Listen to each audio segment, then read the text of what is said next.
Assalamualaikum warahmatullahi wabarakatuh. Alhamdulillahirabbil alamin. Nahmaduhu wa nasta'in. Wassalatu wassalamu ala asyrofil anbiya'i wal mursalin wa ala alihi wa ashabihi ajma'in. Pertama-tama sekali marilah kita mengucapkan puji syukur kepada Allah Subhanahu wa taala yang senantiasa mencurahkan rahmat karunia dan hidayahnya kepada kita sehingga kita dapat hadir bersama-sama untuk mengikuti pengajian kita pada malam hari ini. Tak lupa juga selawat dan salam kita hadiahkan kehadiran junjungan kita Nabi besar Muhammad sallallahu alaihi wasallam. Semoga jadilah kita orang yang mendapat kesahabatnya di kemudian hari kelak.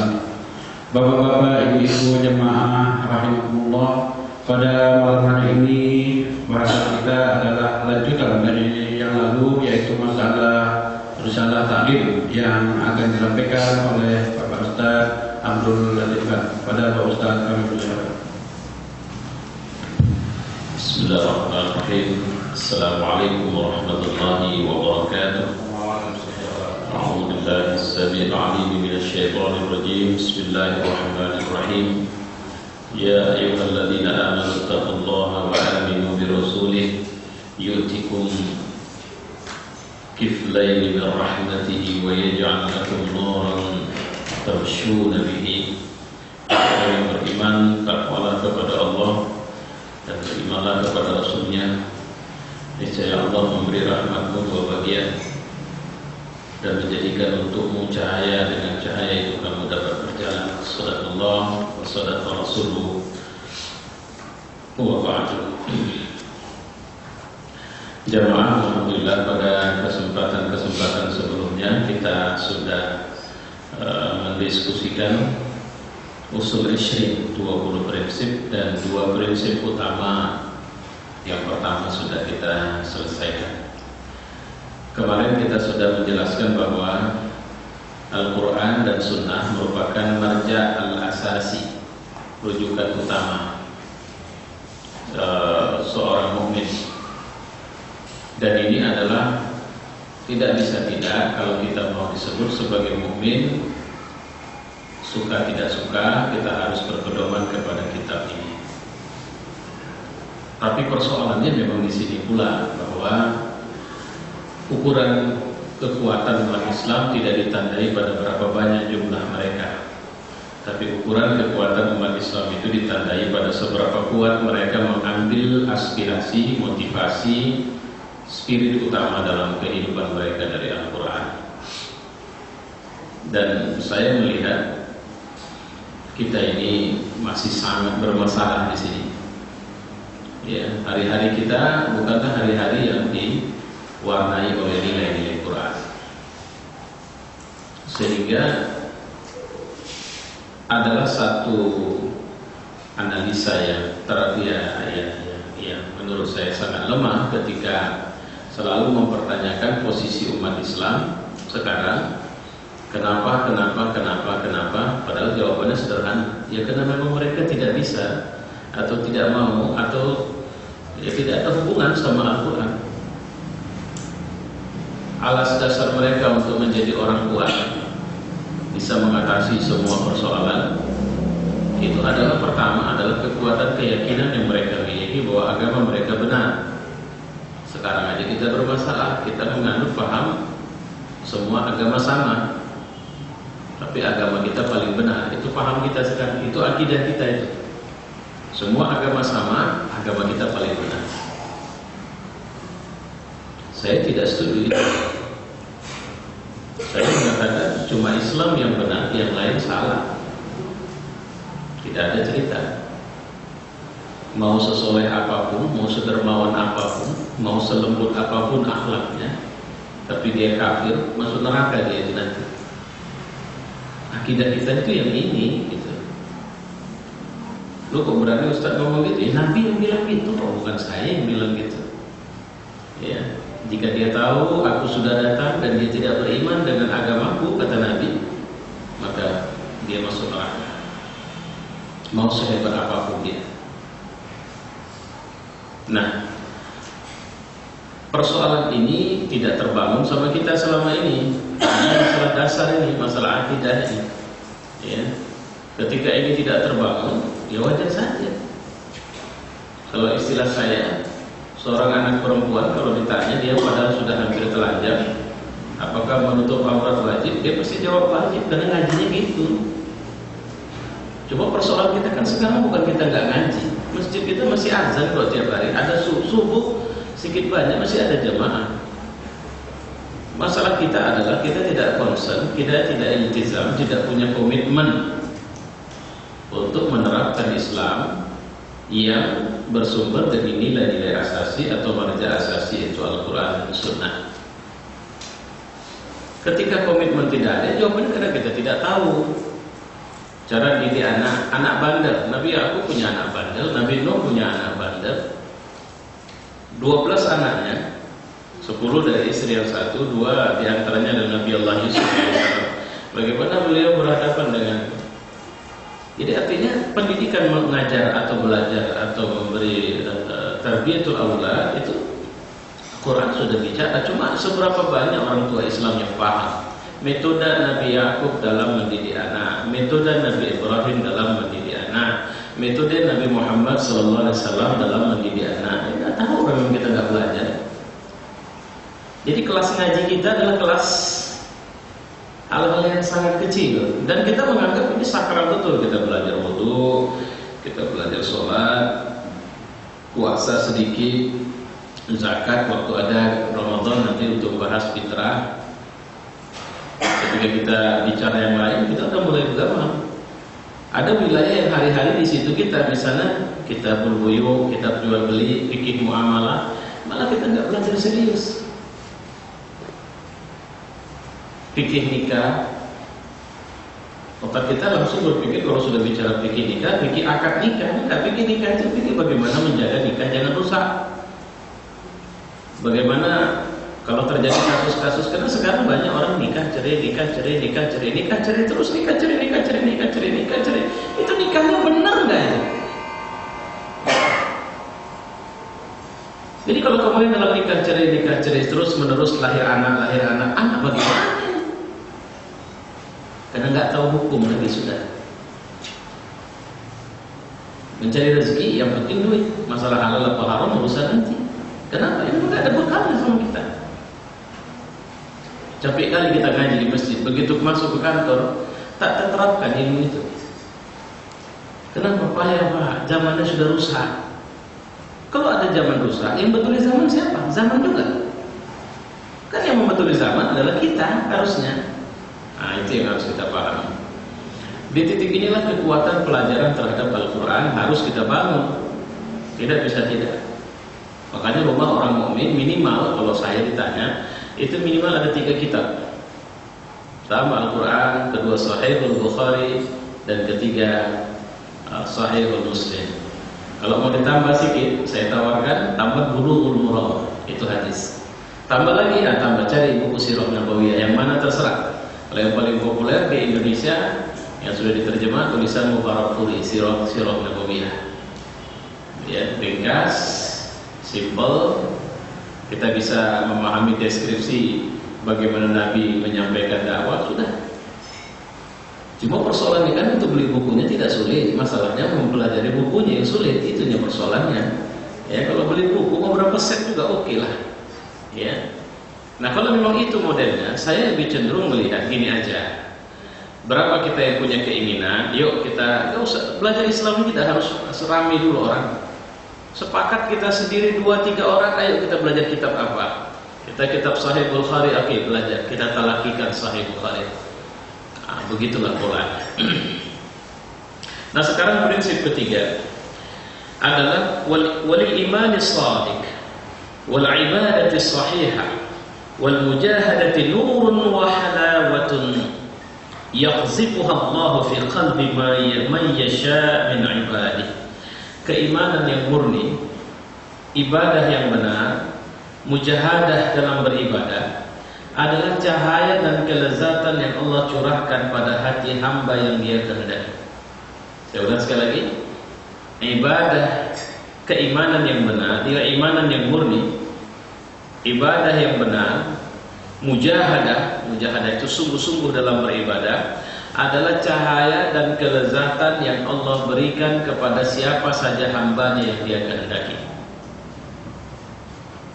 Iman, ibadah, mujahadah.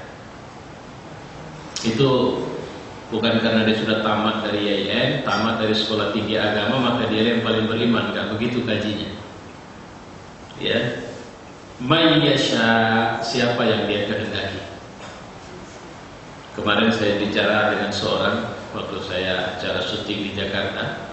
Apa dia bilang? Dia punya abang megang pesantren, buta. Saraf matanya itu sudah putus setelah diperiksa dokter, jadi peluang untuk bisa melihat tidak ada. Nanti kan kita pelajari ini, kelebihan ini kita pelajari. Tapi uniknya, abang beliau yang buta ini sekarang memimpin pesantren. Bukan cuma memimpin, Ustaz, katanya. Pembangunan pesantren modelnya seperti apa, itu dia yang desain.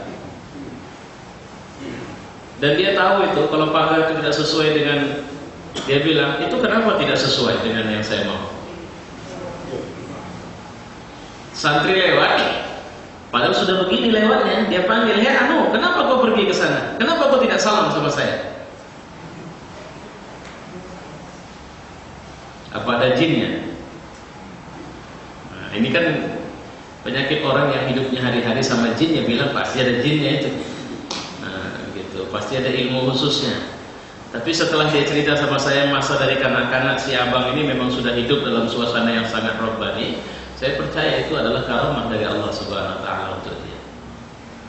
Begitu pertama dia mengalami mata dia buta, Ustaz, dia tidak pernah malu berjalan, nabrak sana, nabrak sini. Tapi dia tidak butuh bantuan. Dia terus sampai akhirnya pesantren itu dia pegang sekarang. Ya. Nah, pelajaran kita ini terkait dengan ilmu. Lakinnal ilham wal khawatir wal kasyf wal ru'ya laysat min adillatil ahkam asy-syar'iyyah. Ilham,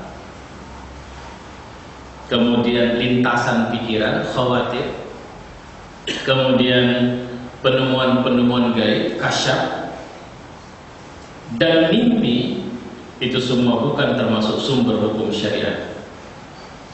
Jadi nggak usah stres sekali kalau tadi malam bawa mimpinya giginya putus, nggak tenang di kantor, terus tidak tenang, hilang selera makan. Mimpi bukan hukum syariat. Ya. Saya tadi malam mimpi tiba-tiba banjir darah di rumah. Semua orang berenang dalam darah. Nggak usah stres kan? Ya. Jangan kita dipaksa untuk terikat dengan mimpi kita. Ya. Saya alhamdulillah tadi malam mimpi saya pergi ke tanah suci. Saya sholat di Masjidil Haram. Nggak ada dalil kalau sering-sering mimpi begitu tandanya mau naik haji, itu nggak ada dalilnya. Jadi artinya kasyaf, mimpi, ilham, khawatir itu bukan bahagian dari syariat. Semua itu tidak perlu diperhatikan kecuali tidak bertentangan dengan hukum agama dan teks-teksnya. Jadi gak usah. Dulu Mama Loren bilang 2012 gelap. Rupanya betul, memang kan dia udah meninggal rupanya jadi tak tertengok dia lagi rupanya. Ya orang dia udah nggak ada. Nah, rupanya dia sedang meramal dirinya sendiri. Jadi kalau tukang ramal bilang apapun tentang Indonesia tidak perlu didengar. Tapi anehnya kita suka itu. Ya, nah ini bahagian ketiga bahwa apa yang dijelaskan oleh Hasan al-Banna bahwa sebenarnya ibadah yang benar, ibadah yang murni, iman yang murni, ibadah yang benar, kemudian mujahadah itu adalah bahagian dari kelezatan dan kemudian cahaya yang Allah berikan. Jadi kalau ada orang yang imannya tidak rusak, ibadahnya tidak terganggu apapun yang terjadi sama dia. Makanya saya sering mengatakan, sampai sekarang saya selalu mengatakan, Anda tidak boleh melihat orang itu ikhlas karena dia berada di sebuah jabatan lantas dia melakukan begitu banyak kebaikan. Anda tidak bisa mengklaim bahwa itu orang benar, orang lurus ketika dia diberikan jabatan lantas dia melakukan banyak kebaikan. Tunggulah di saat jabatan itu hilang darinya. Apakah dia masih banyak melakukan kebaikan? Kalau ya, itu orang benar. itu rajulun salih, itu orang benar. Tapi kalau karena sebuah jabatan dia benar, tidak punya jabatan dia tidak benar, dia sebenarnya orang yang tidak memiliki kekuatan yang benar atau iman yang benar. Jadi kita sedang ceritakan ini dia, orang yang tetap memiliki ketahanan iman yang murni, ibadah yang benar, kemudian terus-menerus memiliki mujahadah yang tidak dikondisikan atau terkondisikan oleh faktor eksternal dirinya. Ini adalah kelebihan dan kelezatan yang Allah berikan kepada hamba yang Dia suka. Ya, baik, kita pelajari pelan-pelan. Imam Syahid mengakui bahwa keimanan yang murni dan bersih, ibadah yang benar dan terbebas dari berbagai bid'ah, serta mujahadah yang benar dan jauh dari sikap berlebihan, mempunyai pengaruh yang sangat baik bagi pelakunya. Tapi saya mohon maaf, tadi saya khutbah marah besar saya. Lagi khutbah saya lihat ada anak muda merokok di teras masjid. Saya langsung bentakkan, hei, berhenti kau merokok atau pergi dari sini. Ya. Entah kenapa tadi begitu spontan saya marah besar. Kenapa? Apa? Muncul cemburu saya. Ini masjid. Nabi bawa aja dilarang masuk, sementara dia enak merokok di situ. Mana lebih buruk makruhnya? Rokok atau bawah? Tapi memang namanya manusia sekarang bebal, nggak ditengoknya muka kita. Cuma memang dia terima juga itu batang rokok. Saya tengok dia akan dia keluar, terus keluar. Gitu. Tapi dia pura-pura tidak tahu. Gitu. Ya. Nah, yang saya maksudkan, saya bersyukur kepada Allah. Saya mohon maaf, saya tidak sedang sombong, tidak sedang riak, tidak. Saya bersyukur kepada Allah. Saya masih punya keberanian tegur orang. Jangan sampai Allah cabut keberanian itu dari saya, sehingga nengok orang salah saya takut, aduh nanti kayak mana gitu. Ya. Kenapa? Ini yang dimaksud dengan mujahadah, ya, kesungguhan untuk terus menerus. Kalau dia berdakwah memperbaiki, kalau dia memperbaiki dirinya adalah upaya-upaya optimal di sana. Hal ini dikukuhkan oleh Al-Quran, Sunnah Rasul dan sinergi sirah generasi terdahulu. Di antara pengaruh tersebut adalah pertama, Allah memberikan kepada pemiliknya cahaya yang dapat menyingkap sesuatu tidak dapat diketahui oleh orang lain, serta dapat membedakan yang masih sama. Takwa, Allah akan memberi buah namanya furqan, kemampuan membedakan benar dan salah. Jadi kalau kita punya iman yang pure, yang murni, itu begitu ketemu orang nggak kita kenal, kita bisa scan gitu. Ini kadar sombongnya sekian, kadar dengkinya sekian, bisa dapat. Nggak pakai ilmu. Itu kalau saya bilang itu hikmah dari Allah. Gak usah bapak cari di mana belajarnya. Belajarnya adalah dengan cara meningkatkan kualitas ketakwaan saja kepada Allah, maka Allah akan kasih kemampuan kita membedakan antara orang baik dengan orang salah. Itu saja dia. Ya. Jadi hati-hati, karena saya mau lompat, ada pernyataan Umar pernah bilang begini, iqtaribu min afwahil muti'in, dekatlah ke lisan orang yang taat. Jadi kalau kalian lihat ada orang yang taat, coba dengarkan apa yang dibilang. Wasma'u minhum ma yaquluna, dan dengarkan apa yang dikatakan oleh mereka. Fa innahu tatajalla lahum umurun shadiqah, karena mereka dapat melihat hal-hal yang benar. Habis pemilu lantas seorang taat itu bilang, aku khawatir kan dengan keadaan negara ini kalau begini. Nah, kalau dengan orang, tapi orang taat ya, orang taat itu yang tidak ada keberatan di hati kita untuk menyebut ketaatannya. Nah, dengarkan itu semacam kalau bahasa Nabi, di akhir zaman ini akan banyak firasat orang benar terbukti. Dan siapa yang dimaksud dengan orang benar adalah orang yang salah satunya memiliki ketaatan kepada Allah. Apa ada sekarang orang begini? Banyak, cuma nggak kepake aja. Mungkin aja dia tukang becak, mungkin aja dia tukang parkir, karena belum tentu dia ustaz. Ya, artinya dia orang yang sebenarnya memiliki. Biasanya seorang mukmin yang benar, dia tidak akan membatasi dirinya cuma pada ketika wilayah Islam itu di wilayah fikih ibadah saja, tidak. Karena pasti dia contoh lah, saya mohon maaf saya selalu mengulang nama Ustaz Mas'ud, kebetulan Pak Suemi beliau itu Ustaz satu itu saya bilang itu bukan Ustaz yang cuma ngerti fikih, tapi dia ngerti dia wahyu siasinya cukup itu, walaupun dia bukan pelaku politik. Kalau diajak ngomong tentang politik dia nyambung, dia bisa bicara ini, dan walaupun dia tidak terlibat dan dia tidak punya data tentang si anu, dia bisa cerita sepertinya si anu begini. Itu saya bilang hati-hati kalau orang seperti itu sudah bicara. Itu artinya Abu Bakar saja mengatakan seperti itu. Hal-hal yang benar tersebut adalah hal-hal yang diperlihatkan Allah kepada mereka.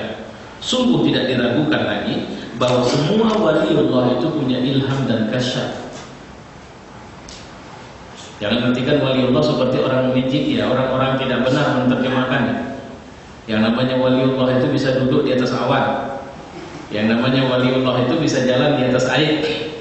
Yang namanya waliullah itu dipukul tidak mempan. Padahal kalau cuma dipukul tidak mempan, ban mobil itu juga pukul nggak mempan. Tikam aja nggak mempan. Kalau cuma bisa terbang ke langit, guru nggak pakai belajar dia terbang ke langit itu. Nggak perlu pakai otak cerdas, tidak perlu. Ya, kalau cuma bisa ngapung di atas air, kayu kering juga bisa ngapung di atas air. Jadi siapa yang dimaksud waliullah? Waliullah adalah mereka yang semua hari mereka gunakan untuk membela agama Allah Subhanahu wa taala. Semua hari mereka gunakan. Tadi saya membaca artikel tentang seorang ayah yang 3 anaknya syahid di Syria. 3 anak. Ayah ini tinggal di Inggris, warga negara Inggris. 2 anaknya, satu 18 tahun, masih belasan tahun rata-rata. Pergi dia ke Turki, kena anaknya pergi ke Turki di luar, dikejarnya ke sana, di pojoknya harus pulang. Udahlah nak, janganlah pergi ke Syria, nggak apa-apa nak, bahwa ini jihad ya. Sampai kemudian di Facebook dia lihat jenazah anaknya, lantas dia bilang apa? Tidak ada kesedihan karena aku berbangga mereka sebagai syahid insyaallah. Siapa anaknya? Waliullah. Jadi tidak boleh menerjemahkan waliullah itu seperti tuan guru yang punya kemampuan ngobat-ngobatin. Itu yang pernah saya bilang kemarin. Nanti akan kita pelajari di prinsip 20 prinsip ini di belakang nanti, bahwa Nabi itu kerjanya bukan tukang obat. Sahabat datang, ya Rasul aku sakit perut, ya Rasul entah kenapa udah nggak ngerti lagi ngobatinnya, udah diusap-usap Nabi, nanti tolong ya cari ramuan ini. Enggak, bukan itu kerja Nabi. Walaupun Nabi bisa mengobati orang yang sakit, kerja Nabi adalah sebagai seorang dai. Dan dai kita itu adalah orang yang dalam dan ketakutannya kepada Allah cukup tinggi. Kemudian Allah menganugerahkan kelezatan iman kepada pemiliknya hingga ia merasakan kebahagiaan dan kelezatan luar biasa dalam hidup, dan masing-masing pengaruh tersebut didukung oleh beberapa dalil yang sahih. Lezat iman ini beda dengan lezatnya makanan. Bapak yang rutin salat berjamaah, mana salat jamaah yang paling nikmat? Bisa yang kasih tahu saya? Subuh. Saya pikir kita sepakat itu. Apa rasanya? Nggak bisa dibilang. Tapi memang kalau saya bilang itu sampai jam 10 masih terasa itu. Enaknya sholat subuh itu. Tapi jangan buat tidur ya. Habis sholat subuh tidur lagi itu nggak dapat tuh rasa itu. Ya, kalau kita tidak buat tidur kemudian menjaga aktivitas kita sampai jam 10 pagi saya bilang. Kalau saya merasakannya seperti itu, masih terasa itu enaknya. Jadi dari subuh sampai jam 9 itu mesti ibarat makan, mesti di bibir itu rasanya. Ya mesti ada sisa-sisanya. Bagaimana mengatakan? Tidak bisa. Ini yang dimaksud dengan yahzah, kelezatan itu. Ya. Tidak bisa dikatakan, tapi aku merasakan sesuatu yang berbeda. Makanya Ibnu Qayyim al-Jauziyah pernah mengatakan, kita ini punya satu yang kalau anak raja tahu bisa dirampasnya dari kita. Apa itu? Kenyamanan dalam iman kepada Allah. Ada berapa banyak orang di saat dia sakit dia bisa nyaman dengan zikir? Nggak bisa itu dapat dengan obat-obat dari dokter, nggak bisa. Tapi dia zikir kepada Allah. Apalagi zikir itu sudah sampai pada makom ekstase, makom di mana dia melupakan sakitnya. Wow.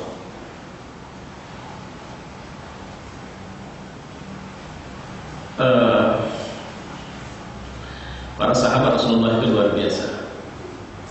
Posisi tidak membuat mereka berwibawa, tapi iman yang membuat mereka berwibawa.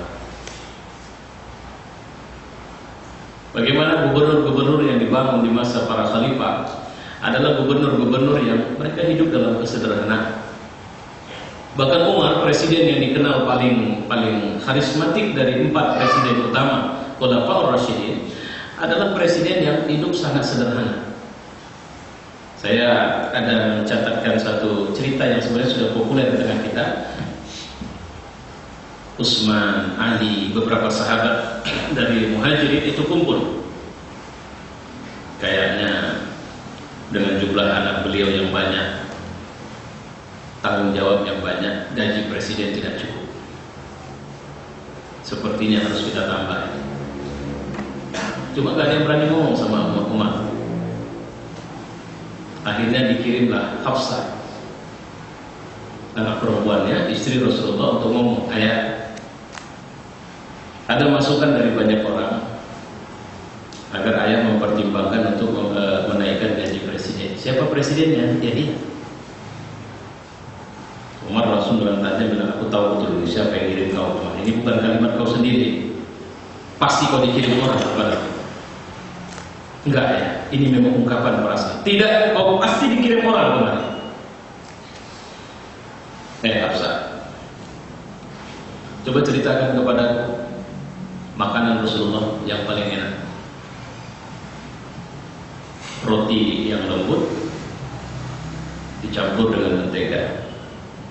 Oke, baik. Coba ceritakan sama aku kasur Rasulullah seperti apa. Adalah kain lebar yang kalau siang kain itu kami jadikan alas duduk menerima tamu, dan kalau malam di musim dingin itu separuh kami jadikan alas tidur, separuhnya jadi selimut. Kalimat Umar yang terakhir apa? Jangan kau ajari ayahku tentang apa baru kau sampaikan. Sampaikan kepada orang yang menyampaikan kepadamu itu, jangan ajari aku untuk naikkan atau menurunkan gaji presiden, karena aku paling tahu. Udah tamat itu sama aku. Artinya, apa kalian pikir aku menderita cuma karena aku tidak hidup dalam kemewahan? Apa kalian pikir aku menderita karena aku tidak makan makanan yang enak? Subhanallah. Ini hanya bisa dirasakan oleh orang-orang yang punya keimanan. Siapa bilang gaji Umar sedikit? Banyak gajinya. Cuma Umar tidak betah gaji itu disimpan, diternakkan dari tanah. Saya pernah jumpa seorang pejabat bilang begini, sekarang pikiran saya bagaimana saya bisa punya kebun sawit di mana-mana. Sampai sekarang saya belum tamat itu mengaji kalimat dia itu.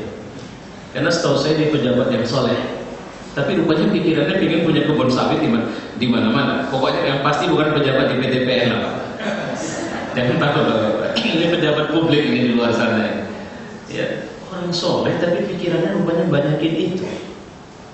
Saya mohon maaf, saya mohon ampun kepada Allah, mungkin juga saya salah. Kalau doa saya selalu bilang, ya Tuhan, rezeki yang kau kasih 9 orang itu, aku ingin mereka menjadi cahaya umat ini. Aku tidak ingin nambah rumah lagi, aku tidak ingin nambah kendaraan lagi. Cukup ini dan kau jaga aku istiqomah saja di jalan dakwah. Dan itu udah kekayaan luar biasa. Tapi yang bisa didekatin dengan iman. Di antara dalil yang mendukung 3 hal, salasun man kunna fihi wajada halawat al-iman ay yakuna Allah wa rasuluhu ahabba ilaihi mimma siwahuma. Ada 3 kata Nabi yang jika itu ada sama kalian, maka kalian bisa merasakan kelezatan iman. Pertama, Allah dan Rasulnya lebih kalian cintai dari yang lain. Kita ini kadang untuk berseberangan dengan orang tua tidak berani. Padahal alat ukur untuk berbakti sama orang tua itu Quran. Kalau orang tua menyuruh kita melakukan sesuatu yang tidak benar, la tuti'huma, jangan ditaati dia. Seorang istri pernah datang kepada saya, Ustaz, apakah pakaian saya sudah islami? Sudah. Tapi suami saya tidak mengizinkan saya berpakaian seperti ini.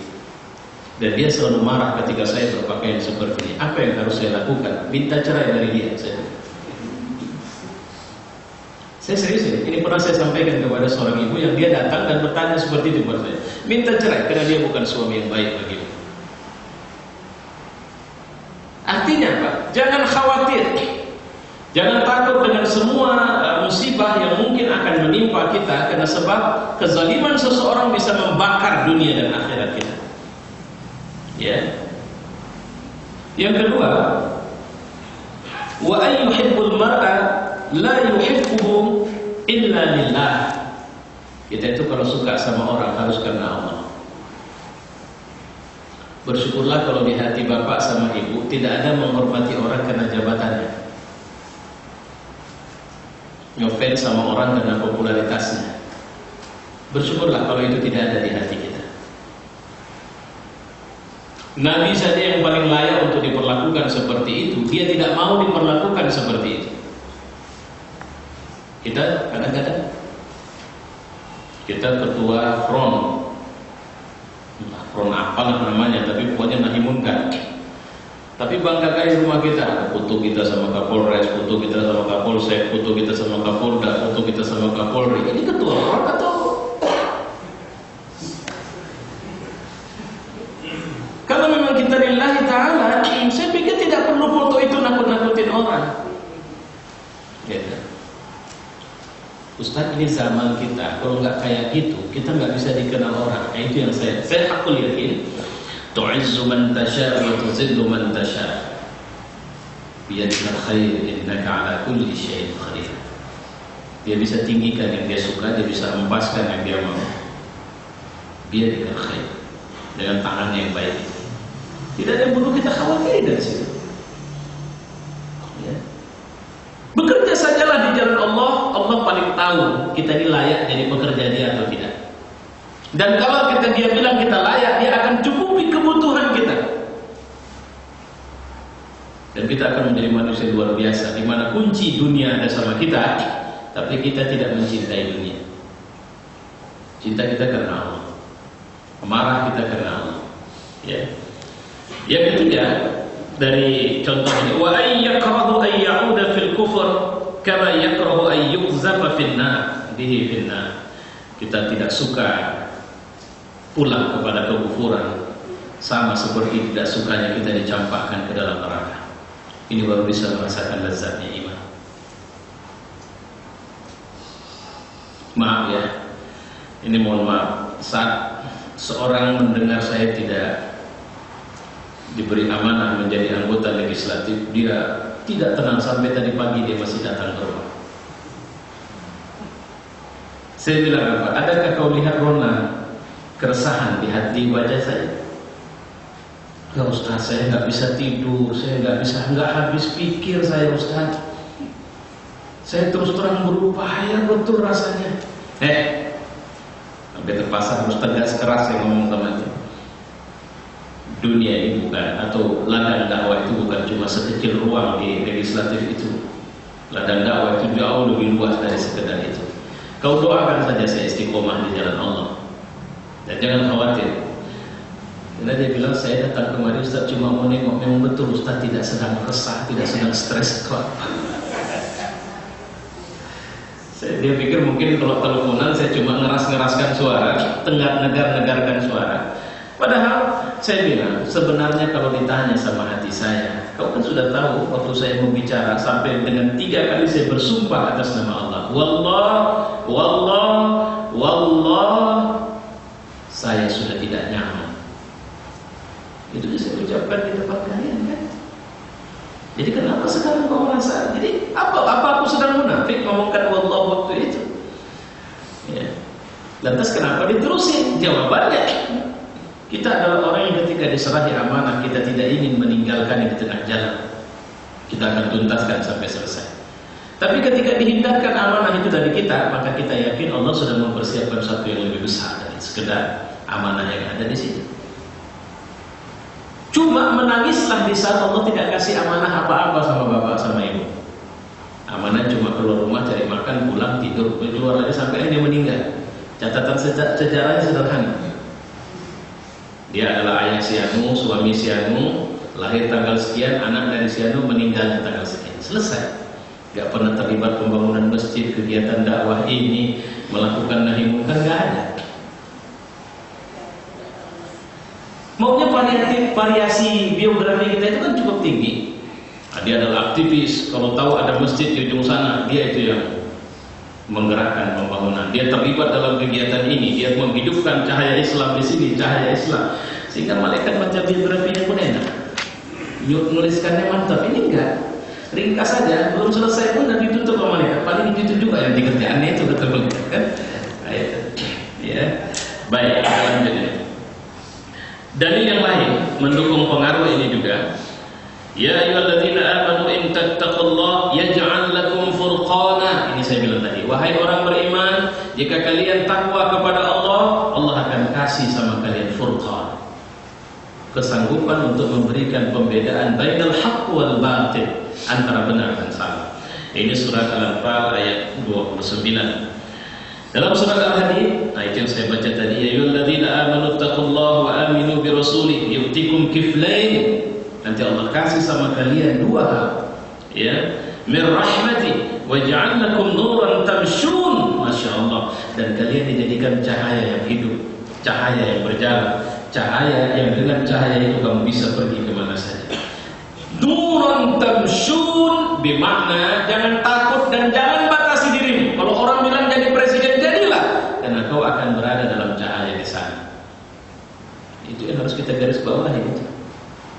Jadi menjadi orang bertakwa itu bukan orang yang berada di dalam masjid saja, di luar sana. Gitu. Ibnu Qayyim mengatakan, Abu Darda berkata, waspadalah terhadap firasat para ulama. Takutlah kalau mereka memberikan kesaksian yang dapat melemparkanmu ke dalam neraka. Demi Allah, firasat tersebut benar-benar dianugerahkan Allah ke dalam hati mereka. Saya berkata, kata Ibnu Qayyim, dasar ungkapan ini adalah hadis Tirmizi yang bersambung kepada Rasulullah. Takutlah terhadap firasat orang mukmin karena ia melihat dengan cahaya. Kemudian beliau membaca membaca satu ayat, inna fi dzalika laayatin lil mu'minin. Sesungguhnya yang demikian itu merupakan tanda bagi orang-orang mukmin. Nah, ini catatan-catatan bahwa hati-hati kalau alim itu sudah berfirasat. Ya. Dia tidak pernah terlibat, dia tidak pernah ini, dia bukan pemain apa semua, tapi dia mengungkapkan statement-statement yang saya pernah duduk di samping seorang ulama, saya gak usah bilang siapa, di Medan ini. Saya tidak tahu bahwa dia begitu mengenal saya. Saya kira dia tidak kenal saya dengan baik. Rupanya bukan sekedar kenal, tapi kenal sekali. Dalam situasi yang hiruk-pikuk dia mengingatkan satu kalimat sama saya. Saya nasihatkan sama Anda, istiqomahlah. Karena umat ini butuh orang-orang seperti Anda, asal Anda istiqomah. Sesederhana itu kalimatnya. Tapi saya membaca itu dalam sekali gitu. Kenapa? Dia membaca bahwa kebaikan yang Anda bawa itu sesuatu yang insya Allah dibutuhkan oleh umat, tapi itu akan menjadi hambar jika Anda tidak istiqomah. Jadi petatah petitih dari orang alim begini, maaf ya, saya tidak sedang menyalahkan. Bukan kita mau dengar petatah petitih harus pergi ke tarikatnya Kiai Anu, Tuan Guru Anu dulu. Itu pun ketika kita butuh supaya rezeki kita bisa nambah, baru kita datang ke sana. Itu yang tidak perlu. Ya, baik. Utsman bin Affan, seseorang menemuinya lantas dia berkata,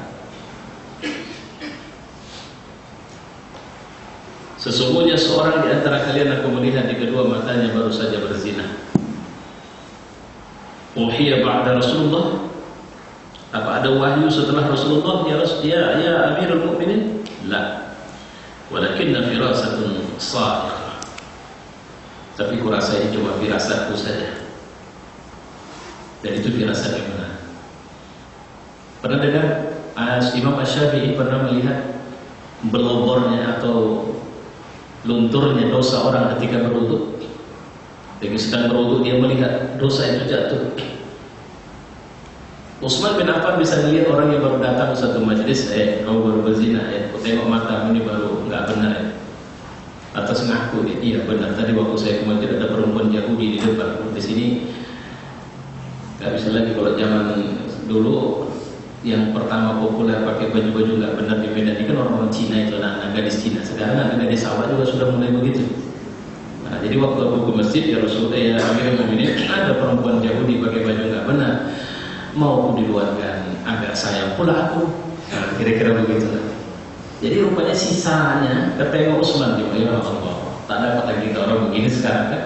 Nampak sama Utsman kok berzina di matanya. Nah, itu apa kata dia? Firasatun shadiqah. Itu adalah firasat. Ya. Kisah Umar ketika dia menghentikan khutbahnya dari mimbar Jumat dan kemudian mengatakan ya Sariyah al-jabal al-jabal. Itu perang Qadisiyah sedang terjadi, berkecamuk di Qadisiyah. Jarak Qadisiyah dengan Madinah itu ratusan kilometer atau mungkin ya ratusan kilometer. Saya pikir ribuan juga karena dia di wilayah Persia. Lagi dari sedang khutbah, Umar langsung teriak, Jabal, ya Sariyah Jabal, naikkan ke gunung, naik ke gunung. Kenapa? Nampak sama dia. Tapi jangan jadikan itu dalil. Saya perlu menyampaikan sama bapak sama ibu, tidak ada orang yang diberikan kelebihan ini yang setiap waktu dia bisa punya kelebihan itu. Saya ulang sekali lagi ya, kelebihan itu bisa dikeluarkan setiap waktu. Pak, kalau Ustaz, tolong diramalkan saya mau buka usaha, kira-kira cocok nggak kalau Ustaz? Itu dukun. Kalau setiap waktu dia bisa memberikan penjelasan itu artinya dia bukan orang yang berada dalam bahasanya bukan waliullah. Jadi apakah Umar memiliki kelebihan seperti terus-menerus? Nabi pernah bilang memang Umar memiliki kelebihan 1/40 dari kenabian. Apa yang merawat Umar untuk bisa punya kemampuan itu adalah keketatan atau disiplin dia untuk kemudian tidak lagi terjebak kepada ketidakbenaran. Tapi bukan kapan saja bisa dibuat. Ya. Jadi bukan ilmu yang bisa dipelajari yang kemudian punya mantra-mantra tertentu, enggak ada itu. Nah, ini yang perlu saya garis bawah ini. Ya. Karena sekarang kita sering kali kejebak kalau tapi kami berobatnya ke ustaz. Ustaznya sama berobatnya itu dibedakan. Kalau dia bisa terus-menerus mengobati itu tandanya dia tabibnya. Nah, itu harus kita jangan kita terjebak dengan kesalahan di situ. Ya. Kayak Umar ini, dia punya telepati kata para ulama. Telepati itu dia punya, tapi tidak setiap waktu kemudian sampai dia saja tidak tahu dia siapa. Maka ditanya kepada Huzaifah, apakah kemudian ada kemunafikan dalam diriku ya Huzaifah? Karena dia tidak tahu dirinya semua. Gitu. Ya. Semua kejadian di atas mengungkap apa yang Allah berikan kepada hamba yang beriman dengan tulus dan murni, yaitu kelezatan dan cahaya hingga mereka dapat melihat apa yang tidak dapat dilihat oleh orang lain. Ini yang man alima man amila bima alima 'allama Allahu 'ilma ma lam ya'lam. Siapa yang mengamalkan apa yang dia tahu, maka Allah akan kasih ilmu yang dia tidak tahu. Dari mana datangnya? Itu namanya hikmah. Ya. Kalau ngomong, saya mohon maaf lah, saya mohon ampun sama Allah. Kemarin selepas saya, ada ibu yang lihat saya di TVRI kemarin? Ya, begitu pulang, saya bukan pulang. Pada sesi kedua, host saya yang laki-laki itu, cara nengok saya itu mulai aneh. Saya bilang, kau bingung atau terpana? Terpana saya Ustaz. Begitu dia pulang antar saya pun mendengar begitu banyak Ustaz. Dia sebut semua Ustaz di Jakarta, sianu. Baru ini saya ketemu Ustaz kayak begini. Saya bilang itu hanya cara menyajikan. Nah pertanyaannya, adakah ilmu yang memang saya pelajari khusus untuk mengomong seperti itu? Saya lebih cenderung mengatakan itu karunia dari Allah. Yang karunia itu dikasih Allah ketika saya layak mendapatkannya. Mungkin karena sebab ada satu amal, saya juga tidak tahu. Mungkin karena sebab memang kelebihan Allah kasih, tapi kapan saja Allah bisa cabut itu. Dan cara cabutnya nggak susah kok, tinggal ngambil sedikit urat leher saja, buat kedua lidah, buat bindang suara, atau na'udzubillah min dzalik yang lain-lain. ngomong. Saya rasa saya ngomong yang biasa-biasa saja. Apa yang dibilang para ustadz saya sampaikan. Tapi kenapa dia mungkin kata si kos yang perempuan, nah, lu kena lu kan? Nah, saya udah sering, makanya saya awalnya juga kayak lu itu katanya gitu. Jadi artinya apa? Iya, saya baru ini sekian banyak ustadz saya dampingi. Nyampaikan materi berat kok rasanya jadi mudah.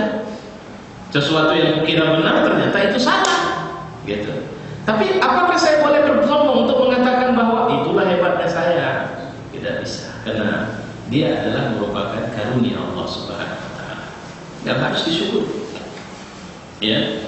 Nanti yang kedua itu insya Allah Rabu 2 pekan mendatang. Rabu ini kosong, Rabu depan kalau saya jadi ke Jakarta lagi mungkin akan live lagi. Kalau tidak, rekaman saya yang sudah itu nanti materinya universalitas Islam rahmatan lil alamin. Ini secara prinsip yang harus kita akui. Kejadian-kejadian yang di tengah masyarakat harus disandarkan dengan sanad yang sahih. Nah, sekarang kita yang paling menarik adalah hukum ilham, mimpi dan kasyaf. Ini merupakan hal yang benar. Karenanya ia tidak mengingkari secara keseluruhan. Meskipun hal tersebut benar, itu bukan dalil. Contoh azan. Azan itu kan sebagian sahabat mimpi dulu itu. Redaksi azan kita ini. Itu kan sumbernya mimpi yang benar dari sekian sahabat. Termasuk Umar, termasuk kalau saya tidak, ada beberapa sahabat ya.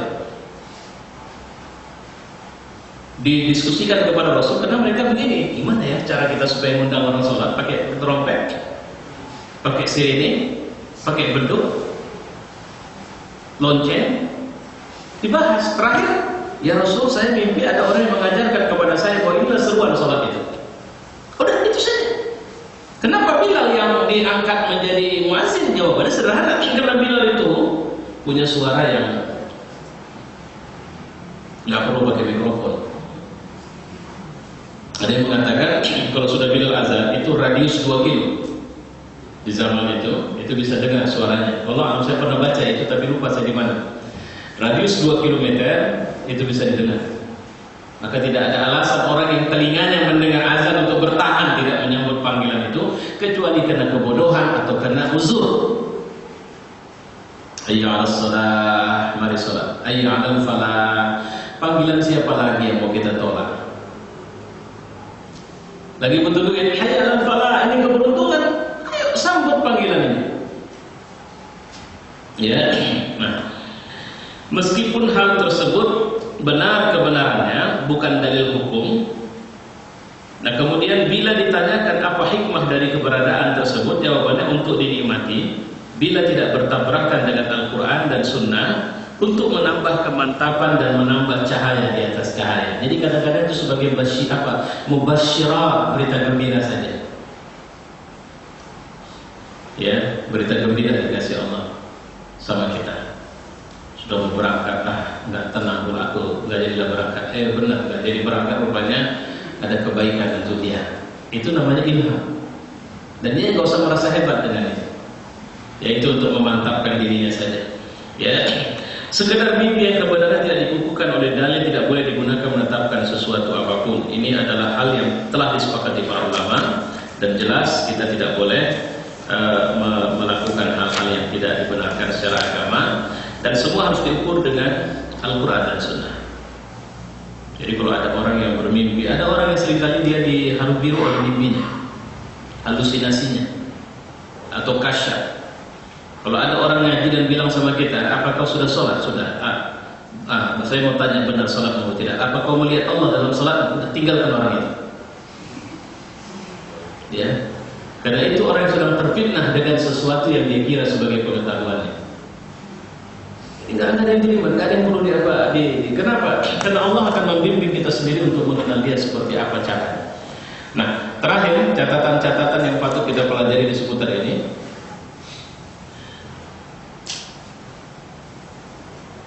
Kita harus jangan tertipu dengan cengkeraman orang yang hanya mengikuti praduga, ilusi dan khurafat. Ya, kehati-hati dalam bertutur. Mengungkapkan beberapa hakikat tanpa menyerang dan menghujat orang yang tidak sependapat dengan kita.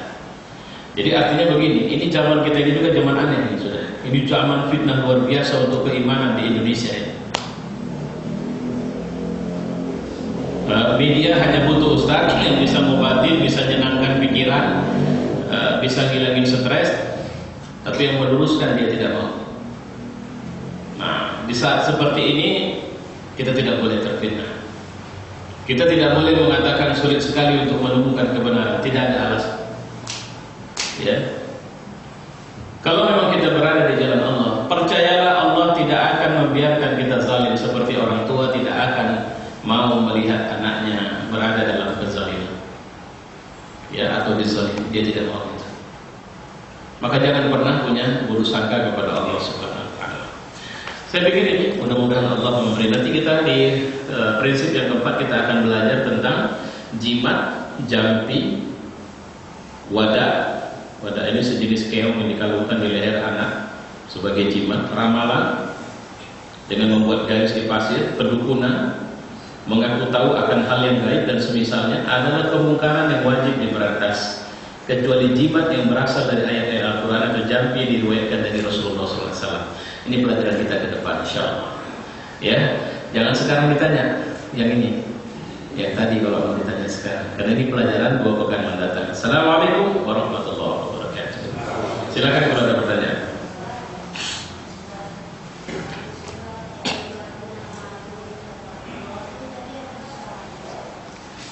Ayat berapa? Oh, yang tadi Al-Hadid, ya. Ayat 28, Ibu. Hah? Iya. Iya.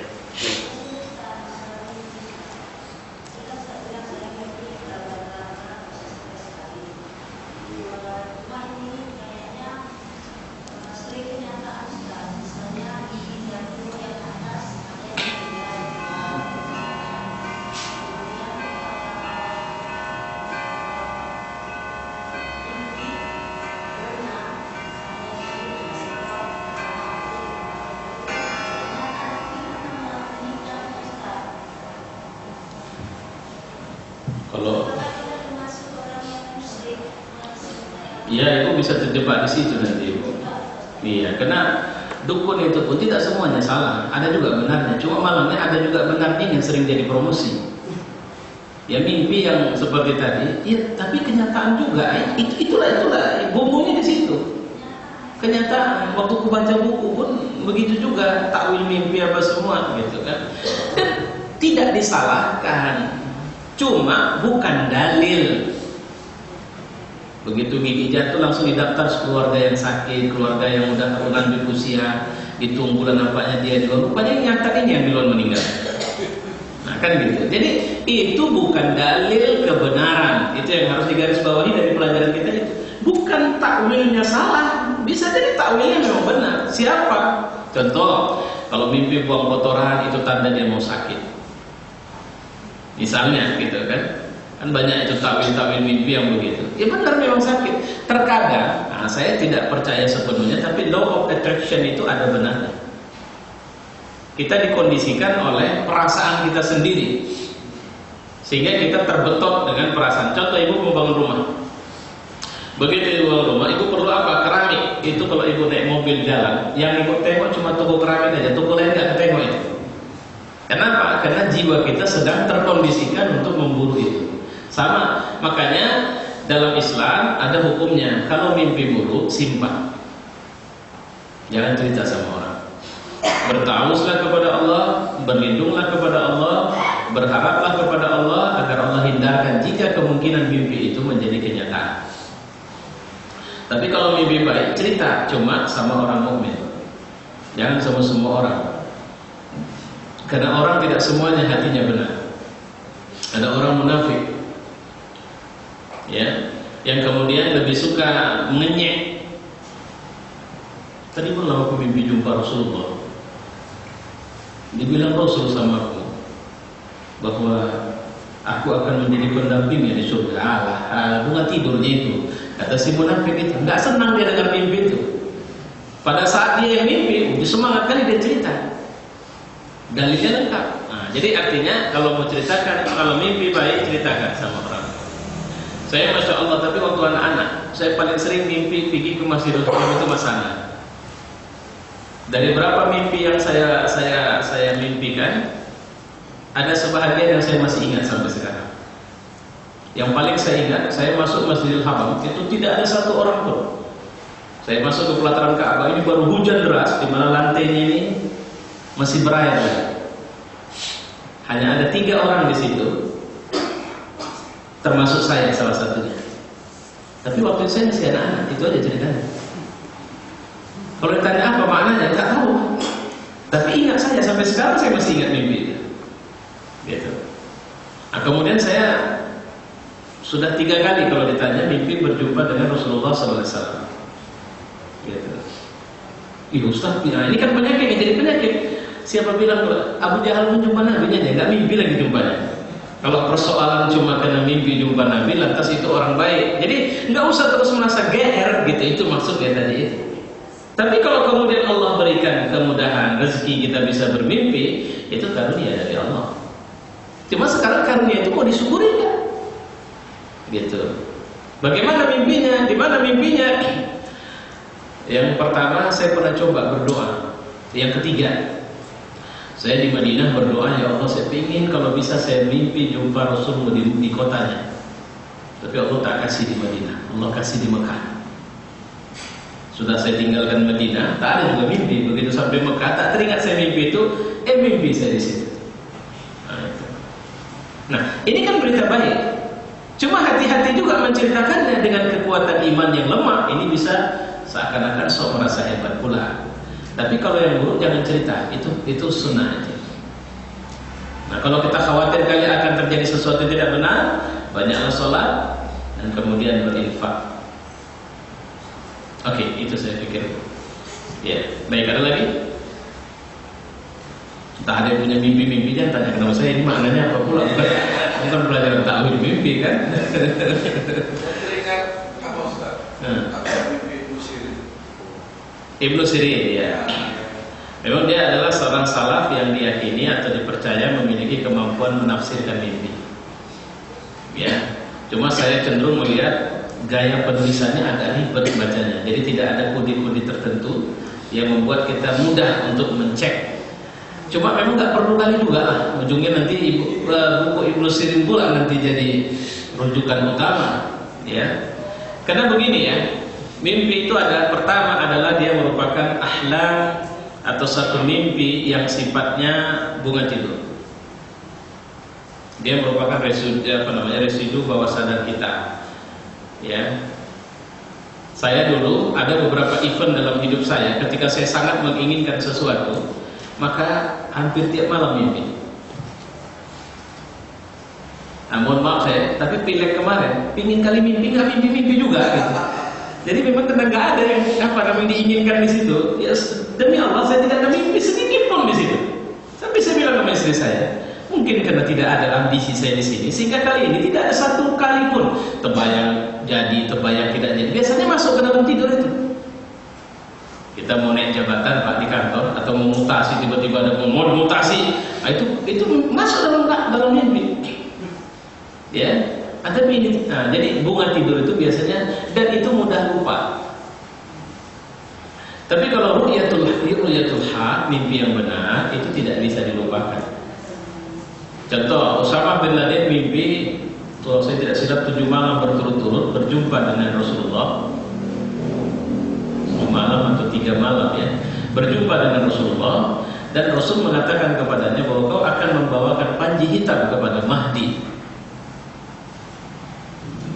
Berpedoman dari mimpi ini orang tuanya menjaganya dan lolos juga dia pergi ke Afghanistan. Para ulama meyakini bahwa Afghanistan adalah awal munculnya panji hitam itu. Jadi dimaksud mengantarkan kepada Mahdi, dia yang menyiapkan pasukan pertamanya. Itu tafsir yang saya baca dari biografi Usama bin Laden. Atau mimpinya Aminah, ibunya Rasulullah SAW. Di saat akan melahirkan Nabi SAW, diceritakan bahwa dia banyak sekali mimpi melihat cahaya dari Mekah menyinari semuanya begitu. Makanya begitu mimpi ini didengarkan kepada Abdul Muttalib care betul dengan bayi yang dikandung oleh Aminah, yang ternyata itu adalah Rasulullah SAW. atau mimpi Nabi SAW. Ada beberapa kali Nabi bermimpi terkait dengan Futuhat Al-Makkah, pembebasan kota Makkah, bahwa dia bermimpi bahwa kita akan, salah satunya kita akan sholat menghadap Masjidil Haram, selama ini Masjidil Aqsa. Itu sempat diajak oleh orang-orang Yahudi, tapi ternyata Allah meluluskan mimpi Nabi SAW. Banyak kan kalau mimpi-mimpi hak itu, ya. Nah ini kalau kita mempelajari itu. Baik, ada masalah lain? Ya. Pengajian Pak Nabi 2 bulan yang lalu besar dari wali kota. Belakangan saya lihat belum kembali. Apa itu? Pengajian Pak Nabi di masjid. Itu apa kebijakan wali kota ya Pak ya? Ya nggak bisa ditanya sama saya Pak. Nanti insya Allah saya jadi wali kota, saya teruskan itu. Jadi begini Pak, ini memang kalau Medan melihat indikasi dari hasil pemilu pun ngeri gitu Pak. Lebih mayoritas bukan Muslim sekarang. Kalau saya menduga hampir pasti Cina jadi ketua DPR di Medan dan di provinsi Sumatera Utara. Tapi Pak, mereka berada di partai paling besar, kursi terbanyak mereka, dan mereka jadi ketua. Ya, memang ya. Itu apanya? Peraturannya kan di situ. Jadi kalau sempat itu benar, itu terjadi, selesai. Jadi teorinya sederhana, punya duit bisa pegang politik. Kita pun nggak kotor pikiran kita, mohon maaf saya. Kotornya apa? Kita nggak yakin punya ketakwaan kita bisa pegang kekuasaan, nggak bisa lagi. Dan kita kalau udah bicara kekuasaan, kita bilang kok harus kekuasaan? Ya iya, Allah pun memang menyuruh kita berkuasa, tapi berkuasa untuk menegakkan kebenaran, keadilan, dan memberikan pelayanan. Nah itu yang kita. Jadi kalau di dunia politik Pak, yang kayak gitu lebih jadi lipstick politik. Apa namanya? Air soda Pak. Yang kesannya sudah penuh, tapi sebenarnya tidak ada. Ingat, saya masih ingat, saya mohon maaf, semoga Allah ampuni dia jika dia memang masih berada dalam ketentuan Allah Subhanahu wa taala. Gus Dur sebelum jadi presiden 2 minggu saja dia bicara Islam, tenang hati kita dibuat. Memang Islam, umat Islam harus berada di posisi yang pokoknya bagus-bagus lah kalimat. Tujuannya apa? Supaya buat dukungan kepada dia. Begitu dia jadi presiden, apa yang dia buat? Capek kita. 2 tahun yang melelahkan kalau saya bilang. 2 tahun yang melelahkan. Jadi ketika agama menjadi alat politik, itu baru bisa dibilang. Tapi saya tidak tahu banyak ya tentang kampanye Medan terkait pengajian Ba'da Maghrib. Mas Gatot yang pernah mengatakan mari kita matikan TV. Saya pernah bilang sama beliau, Mas, itu jangan keluar dari mulut antum sebagai pesan moral. Bagaimana caranya itu menjadi statement yang merupakan aturan hukum yang mengikat semua rakyat di Sumatera Utara, khususnya rakyat Muslim. Tinggal gerakkan orang saja. Kan butuh dana untuk buat tidak matikan TV habis maghrib, itu kan butuh duit. Itulah yang ditindaklanjutin oleh wali kota, mungkin ngaji di masjid habis maghrib. Ya wali kota juga tidak boleh cuma bilang ngaji, harusnya ada support. Supportnya apa? Kirim ustadznya, masjid saya kirim ini dari wali kota, ada delegasi para doa yang akan memberikan pengajian di semua masjid setiap 1 minggu sekali misalnya. Selebihnya tolong kerjakan sendiri, biaya langsung dari APBD. Itu baru benar. Jadi kalau ngomong saja itu saya bilang lipstick aja, gitu. Di masjid kami jalan. Ya kalau masjid Bapak sebelum ada itu sudah jalan saya rasa. Nah itu masalahnya. Jadi ustadznya gak rutin, setiap ngajari anak-anak ngaji. Enggak, yang maksud saya dari dia muncul dari kebijakan wali kotanya kan enggak kan? Memang kebijakan BKM. Hanya tambahan honor dari wali kota. Oh ada, nah, itu yang harusnya. Itu memang peraturannya terbuat apa? Memang peraturannya berjalan. 400 1 bulan. Itu yang saya maksud tadi. Hah? Iya itu. Kalau itu udah benarnya. Kalau udah itu udah benar. Cuma kok belum merata ya? Belum. Artinya tergantung lobby. Nah, itu repot lagi itu.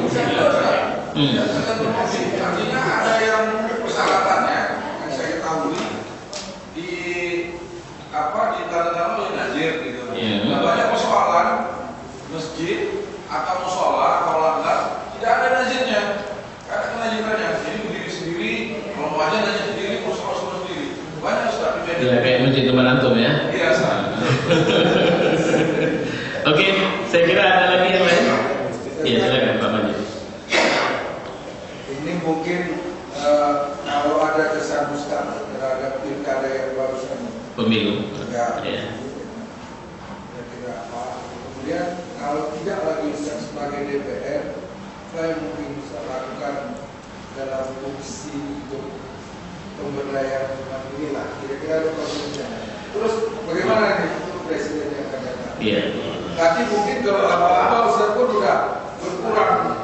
Enggak Pak, insya Allah. Politik yang Iya. Baik, begini. Pertama, kalau ditanya kesan saya memang bulan 6 2013 kemarin kan saya pulang umroh. Sebenarnya konversi besar dalam hidup saya terjadi di situ. Pada waktu umroh yang terakhir. Di situ saya sudah goncang sebenarnya. Ini terbuka ya. Saya sudah mengalami kegoncangan. Ya. Waktu itu saya sudah sangat ingin sekali hanya sepenuhnya di lapangan dakwah. Nah ini jarang sekali saya ungkap ini. Jadi akar kenapa saya bilang wallah berangkat dari situ. Ya. Tapi saya bilang saya tidak akan pernah meninggalkan amanah. Mesti ada sampai bulan insyaallah bulan 10 dengan izin Allah saya masih menjadi anggota DPR di Deli Serdang.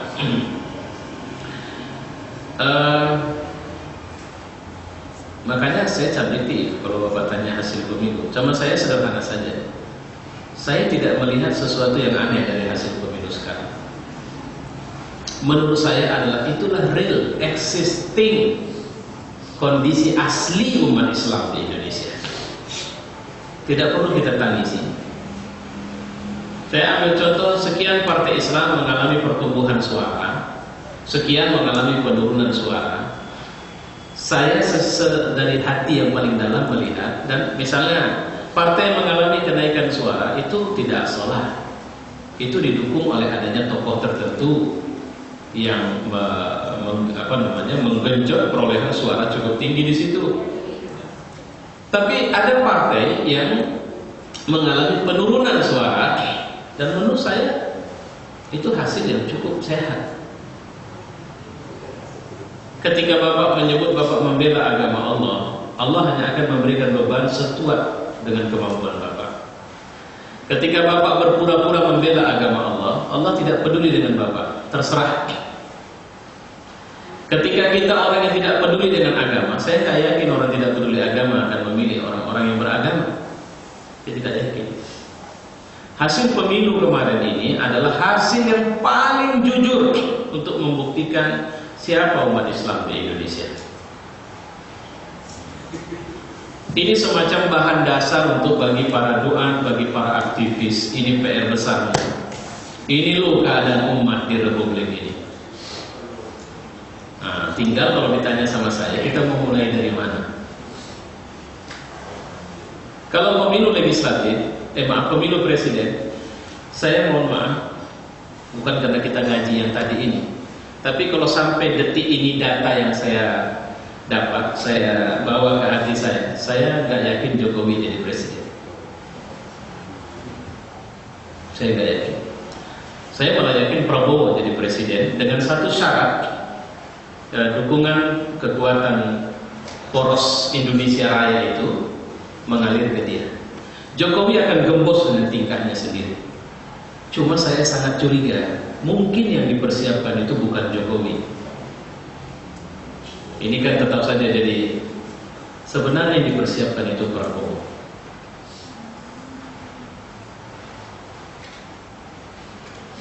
Mungkin, Allah Saya nggak tahu Pak, tapi saya punya firasat itu. Karena tidak sekonyol itu strateginya kalau yang persiapan itu Jokowi. Sekarang kan kesannya PDIP jalan sendiri. Paling dia banter dia akan dapat PKB. Karena PKB mungkin pingin kali untuk jadi wapres, oke, dia akan dapat itu. Kecuali ada perubahan strategi. Posisi manis ada pada Prabowo hari ini. Adakah orang soleh bisa jadi presiden? Sampai 2014 ini belum bisa. Jadi wapres belum bisa. Orang yang biasa-biasa saja lah. Pakai peci mungkin boleh lah. Kalau masih bisa pakai peci aja, nggak ada masalah. Tapi kalau seorang muslim militan, saya cenderung melihat belum dapat.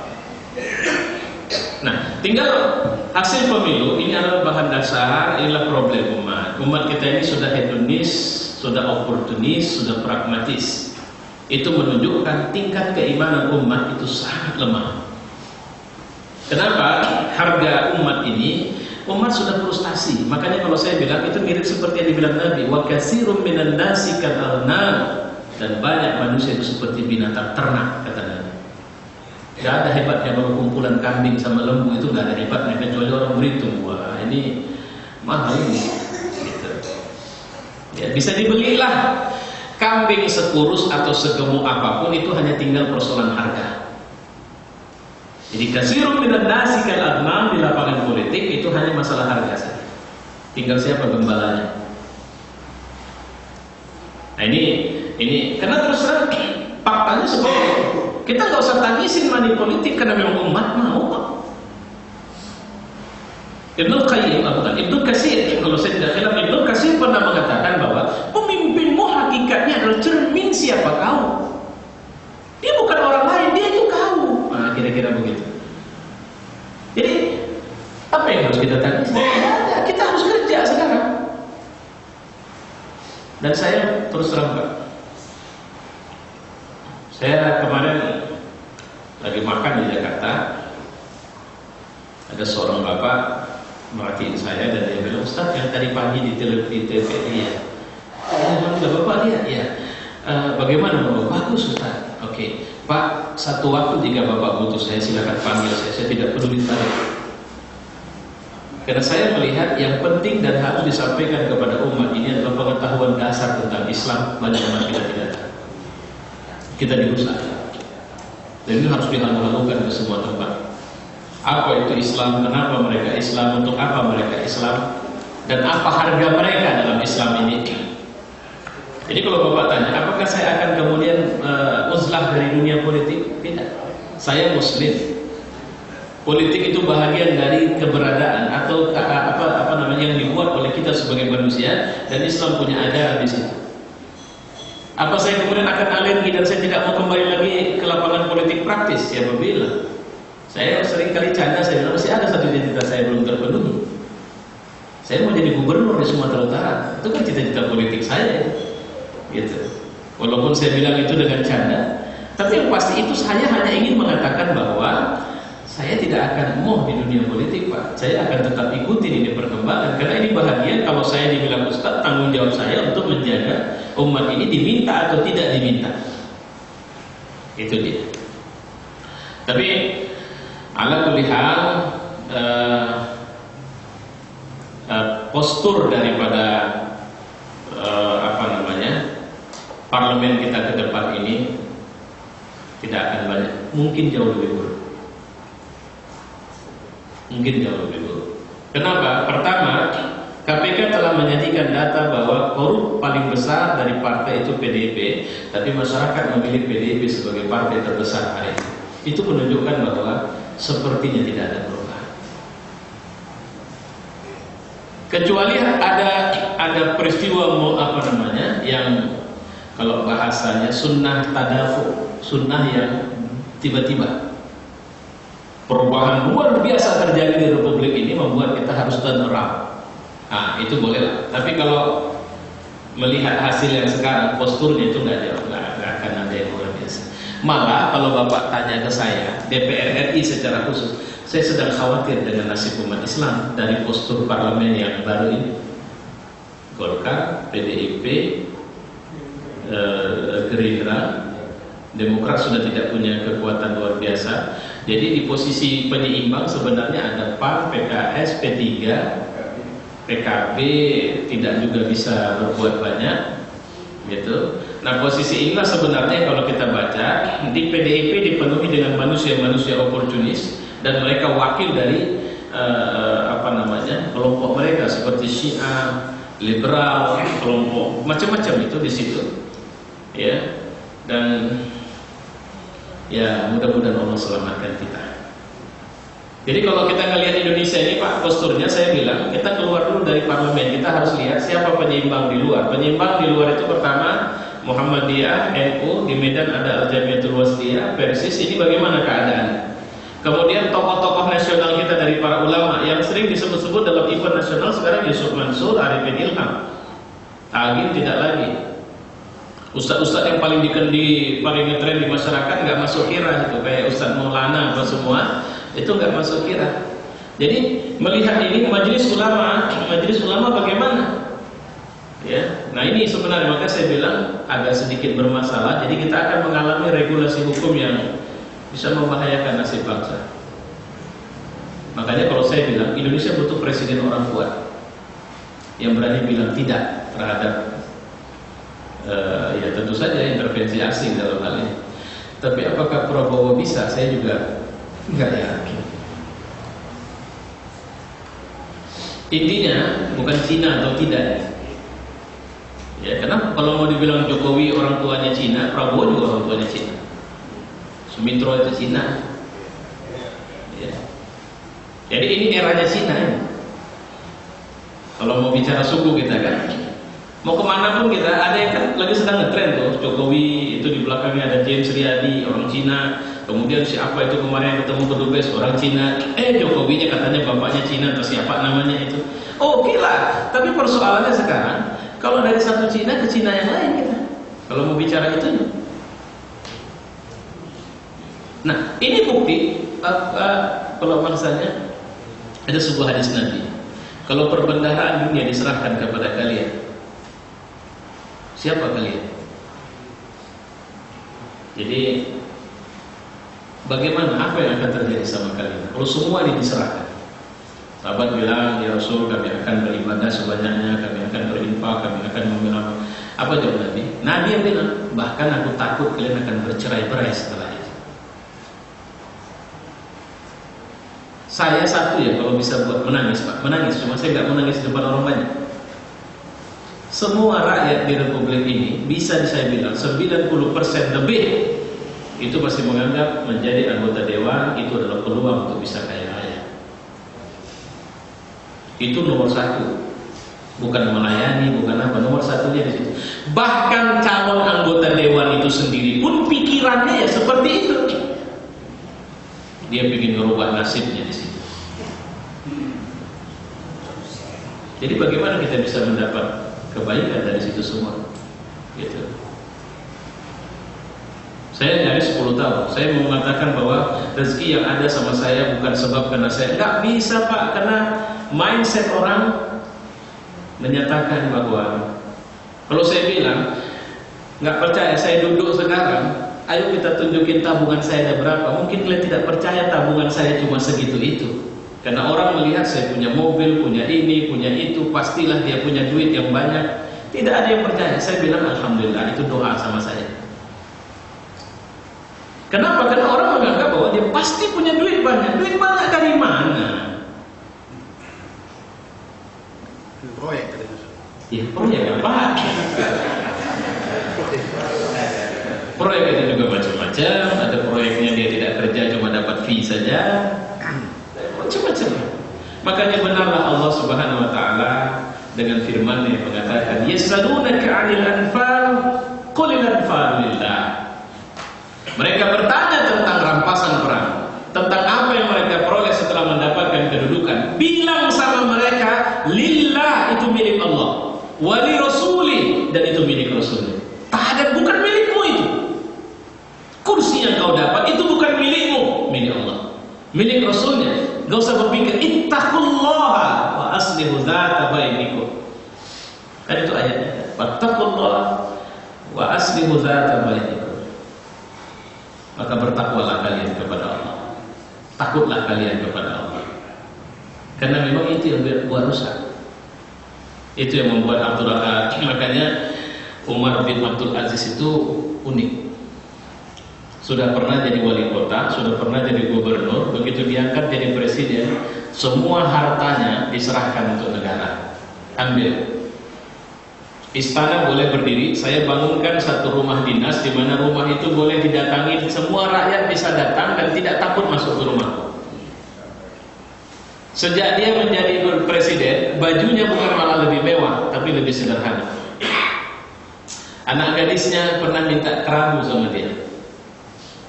Aku diejek, aku dibilang anak raja, anak presiden, tapi kemudian gak punya perhiasan. Ayah, kasihlah perhiasan. Nanti malam datang ke kantor ayah. Datang ke kantornya, dikeluarkan dari lancinya bara api. Nah, kau taruh itu dulu di telingamu. Kalau kau tahan dengan itu, ayah belikan kau kerabu dari harta negara. Setelah itu anaknya nangis, apa katanya? Anakku, jangan kau kira gaji ayahmu tinggi. Ayah tidak punya gaji besar. Dan ayah tidak mau kau masuk neraka, atau kau pasti tidak mau ayah masuk neraka. Bersabarlah. Lebih mulia kau dimarah oleh kawanmu karena kau tidak punya perhiasan daripada kau punya perhiasan yang dengan perhiasan itu Allah marah kepadamu. Sederhana saja tulisan raja. Memang raja-raja dulu suka pergi ke apa istilahnya ziarah kubur ya gitu ya. Apa ya? Pokoknya ziarah kubur lah. Umar juga rajin ziarah kubur. Tapi ziarah kuburnya bukan minta berkah. Ziarah kuburnya dia bilang sama ajudannya, lihat ini kubur pembesarnya, ini raja, ini raja, ini raja, ini raja, itu menteri, itu menteri, itu menteri. Coba kau lihat bisa buat apa mereka sekarang. Itu ziarah kubur seorang presiden. Presiden sekarang ziarah kubur jelang pemilihan presiden. Datangin kiai jelang, makanya saya tidak suka kalau jelang pilkada datangi kiai minta restu.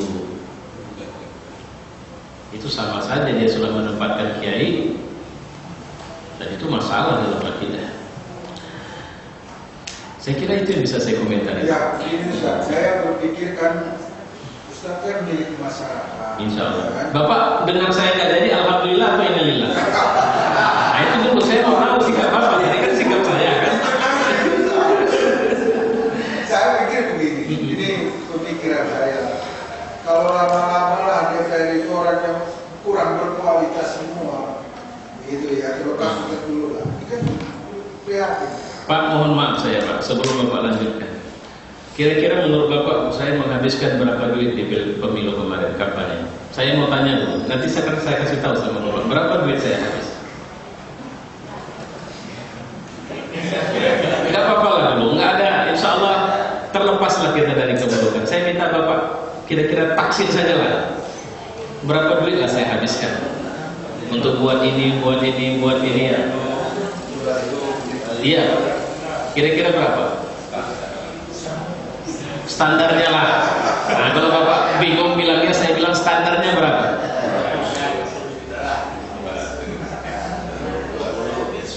20, 10, 200, 300, 200. Itu saya mengatakan, karena saya tidak tahu berapa yang saya keluarkan. Paling banyak abang keluarkan duit 5 juta rupiah. Ya itu dia, kartu nama. Dan itu tidak saya buat karena saya mau membuatnya. Itu saya buat karena orang minta Pak. Karena itu enggak dipilih orang. Ya, ya.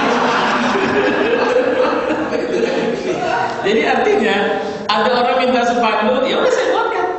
Kalau dia tidak minta, tidak saya buatkan. Jadi ini kan betul-betul pertarungan, ya, antara uang dan Tapi kalau Bapak mau tahu lebih lanjut, persebaran orang yang memilih saya walau 1, 2, 3 ada di semua daerah. Saya mempercayai bahwa itu menandakan bahwa semua orang kenal saya. Persoalan mereka memilih saya atau tidak itu urusan lain.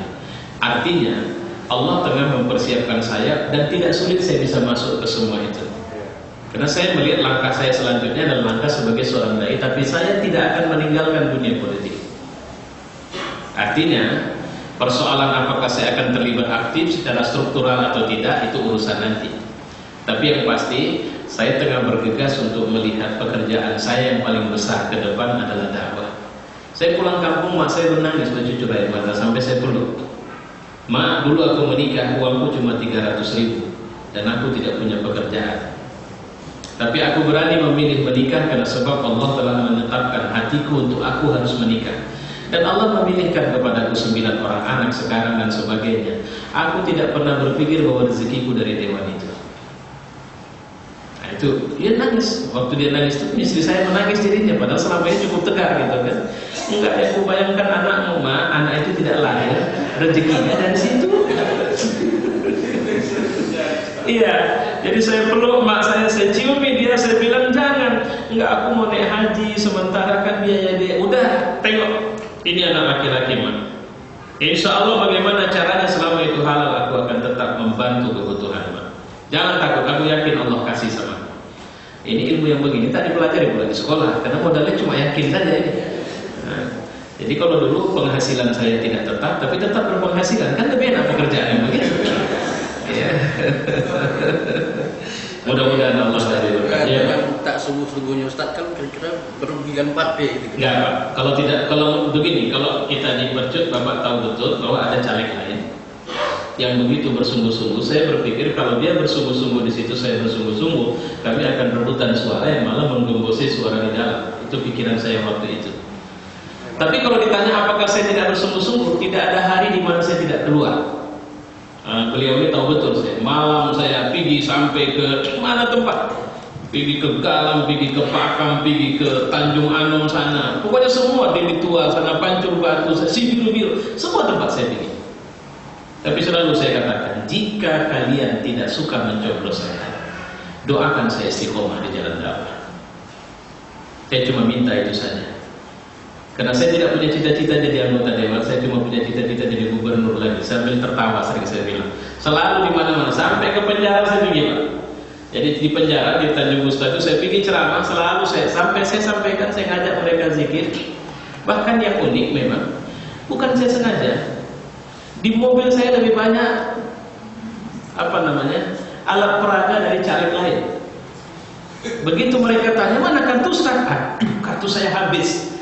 Tidak sekali dua saya selalu membawa alat peraga caleg lain. Alat peraga saya sendiri tidak. Tapi saya jalan ke semua tempat. Saya cuma ingin membuka atau membangun akselerasi kegiatan dakwah di tengah masyarakat tidak putus setelahnya. Dan tolong jangan buat saya berubah. Jadi terus kalau udah begini caranya, kesal pula aku kemarin nggak apa ya. Kan kira-kira begitu. Pak, satu hal yang saya inginkan sebenarnya adalah saya tidak terlalu kuat sebenarnya di lembaga DPR. Kenapa? Karena saya ada satu yang saya lihat, dia bukan decision maker. Ada satu perda yang mengendap di Deli Serdang, perda pelarangan minuman beralkohol. Kalau ditanya siapa pencetusnya, saya. Sudah sampai pada tingkat dibahas, sampai pada tingkat bupati sudah oke, bahkan sekian kafir-kafir sudah setuju. Yang anggota dewan plus kabak hukum yang waktu itu masih kafir memberikan bekal untuk menguatkan itu, tapi gagalnya itu karena ulah kawan sendiri muslim. Jadi saya melihat memang ya, di luar di dalam kita bisa berdakwah, mudah-mudahan tetap bisa memberi, itu yang paling penting ya. Tapi kalau Bapak bilang apa saya tidak sungguh-sungguh, bukan saya tidak sungguh-sungguh. Kalau tadi saya bilang cuma 5 juta, karena saya tidak punya duit banyak. Saya mau jual mobil saya masih kredit itu. Masa saya jual mobil kredit? Saya mau jual rumah, mau tinggal di mana nanti anak saya buat? Nah, kira-kira begitulah. Saya tidak sedang berbohong, saya memang tidak punya duit. Saya ingat 20 tahun yang lalu, 5 tahun yang lalu ketika saya berkampanye, Pak, saya masih caleg di Deli Serdang, ada orang yang memperhatikan saya, saya tidak punya duit, dia kirim duit 20 juta. Saya bilang tidak akan saya gunakan ini untuk kampanye.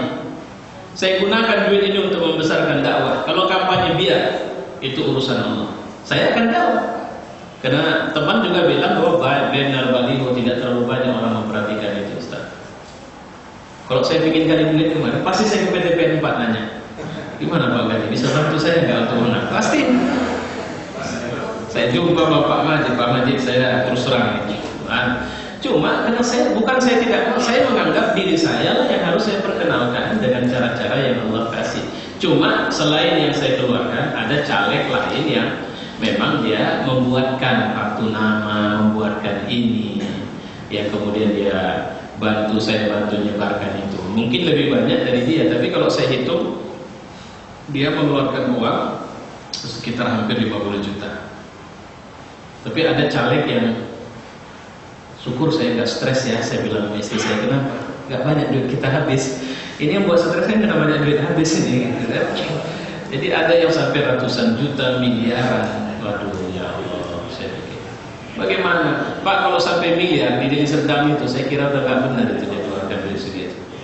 Karena itu saya hitung lah kalau gaji semua. Cuma tadi proyek-proyek tadi lah. Lain proyek atau terobosan. Masyarakat itu sudah jahat, dari sana tuh apa istilahnya waspada, walaupun sedikit asal ada. Nah itu dia waspada. NPWP nomor piro di piro, waspada walaupun sedikit asal ada. Dan itulah saya bilang tadi, dari masyarakat seperti ini jangan pernah berpikir Indonesia akan lebih baik.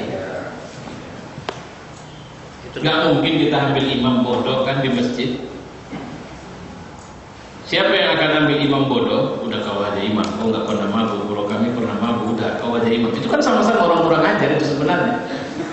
Tapi aku main kartu, kau cuma main kartu, kami main kartu mau mabuk. Jadi mereka memilih siapa yang minimal, paling minimal maksiat. Dan sekarang tidak ada cerita visi misi, yang ada cerita. Tidak ada cerita visi misi. Seperti saya, dia caleg, maksud saya juga partainya, nggak akan bagikan. Dan yang proyek semalam itu 2000 berapa? Di depan kan dia nunggu, jangan lupa ya, jangan lupa jangan lupa. Nanti dia menang. Jadi begini, mudah-mudahan Partai Islam juga bisa evaluasi karena money politik juga menjebak Partai Islam. Jadi ada caleg-calegnya, mereka juga. Itu saya ya Allah, kalau ketika mereka sangat menginginkan itu yang pernah kemarin Pak Aslan marah dia sama saya, oh jangan gitu. Ketika saya bilang saya sudah tidak lagi enggak masalah. Sebenarnya saya tengok itu dia tadi kondisinya. Tapi siapa bilang saya tidak mau lagi Pak? Saya masih mau, cuma dengan sampai saya berpikir akan sampai satu masa di mana umat itu yang akan meminta orang baik mereka untuk menjadi pemimpin mereka. Saya yakin itu. Karena lelahnya kita dengan semua kebatilan yang ada. Sekarang kan kita nggak lelah. Gitu.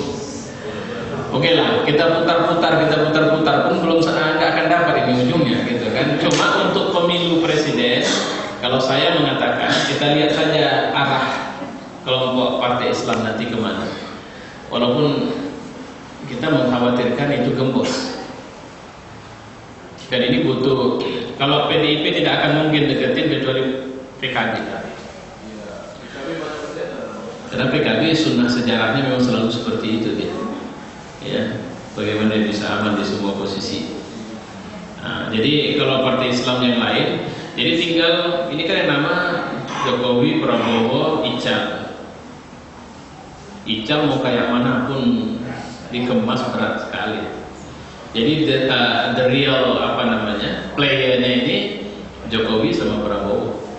Tinggal Jokowi siapa pasangannya, Prabowo siapa pasangannya. Saya mohon maaf ini, saya berandai-andai aja. Kalau saya membayangkan Jokowi bolehlah diambil dari NU, tapi Prabowo ambil dari Muhammadiyah. Mungkin dia bisa sendiri. Atau mungkin tokoh netral. Tapi dengan real politik kekuatan umat Islam yang mendukung berapa? Tokoh netral ini bisa orang kampus. Karena kalau politisi, saya nggak yakin itu Pak. Jujur saya nggak yakin. Kalau politisi dari ketua-ketua partai itu pasti akan membuat masalah, kecuali akan terjadi dagang sapi lagi. Oke, dia calon wakil kami berapa menteri, kan dagang sapinya begitu. Ya. Jadi mungkin aja pokoknya sekarang berbagai cara dibuat bisa maju kekuatan dari dua itu. Tetap saja siapa Jokowi dengan Prabowo yang paling cenderung kepada Islam? Saya bilang ya Prabowo. Tapi ini udah ada saling fitnah. Iya pasti. Khususnya kan Ustaz. Jokowi katanya rajin tahajud. Prabowo tak pernah sholat. Udah mulai isu ini udah bertabur di angkasa. Nanti bentar lagi ada Jokowi keturunan Nabi lagi Pak. Mungkin ada Jokowi keturunan Nabi di silsilah sekian. Itu bisa banyak. Kalau politik begitu sudah biasa lah. Dan yang begitu saya yakin rakyat dan cerdas. Rakyat dan kecuali orang-orang abangan mungkin akan terjebak untuk. Tapi saya cenderung melihat Jokowi trennya menurun. Tren Jokowi terus menurun. Yang naik itu Prabowo trennya. Ya tambah lagi Gerindra posisinya juga cukup mapan dan dia bisa leading untuk bicara apapun. Nah, yang bijak itu nanti Golkar. Yang selalu jadi partai paling bijak itu Golkar. Ya. Jadi bagaimana cara dia membangun koalisi, dan Golkar ini saya bilang politisi yang luar biasa. Dia rela dapat wakil presiden juga nggak masalah. Ingat kasus SBY jadi presiden, nggak didukung Golkar, tapi dia bisa dapat sekian menteri belakangan. Jadi pengalamannya cukup tinggi, dan partai Islam, saya nggak usah bilang sebut satu-satu, cenderung begitu. Apa? Strength sekali maunya ini, kalau nggak ya udah nggak gitu. Padahal tidak. Politik ini elastis. Selama tidak jual diri, itu aja harusnya. Dan siapa yang paling piawai berpolitik di Indonesia itu Golkar. Pengalaman memang gitu. Saya orang politik, saya bilang Golkar paling piawai. Nah, cuma masyarakat kita, sebenarnya tren masyarakat kita ini kena cenderung banyak nonton film hero. Dia butuh hero-hero saja. Dan dia melihat ketika hero itu muncul dengan statement-statement, maaf lah ya, di SpongeBob itu ada 2 hero yang sudah tua renta ya. Begitu dicintai oleh SpongeBob itu, padahal nggak bisa apa-apa gitu. Nah, jadi masyarakat kita juga seperti itu. Dia tahu betul ini nggak bisa apa-apa, tapi karena sudah melegenda dalam pikirannya gitu. Nah, itu penyakitnya. Baiklah, kita tutup doa dulu. Alhamdulillahirabbil alamin wassalatu wassalamu ala asyrafil anbiya'i wal mursalin وعلى آله وصحبه أجمعين. اللهم اجعل هذا جمعنا في هذا المجلس جمعا مرحوما وتفرقنا من بعده تفرقا معصوما. ربنا لا تزغ قلوبنا بعد إذ هديتنا وهب لنا من لدنك رحمة إنك أنت الوهاب. ربنا آتنا في الدنيا حسنة وفي الآخرة حسنة وقنا عذاب النار. وصلى الله وسلم على محمد وعلى آله وصحبه أجمعين والحمد لله رب العالمين. Demikianlah tadi tausiah atau pengajian yang telah disampaikan oleh Ustaz Abdul Latif Khan membahas masalah dalam taklim dan lanjutkan dengan tanya jawab. Mudah-mudahan apa yang disampaikan tersebut dapat menjadi pengetahuan dan amalan kita untuk masa-masa yang akan datang. Dengan demikian pengajian kita tutup dengan mengucapkan Alhamdulillahirabbil alamin. Assalamualaikum warahmatullahi wabarakatuh.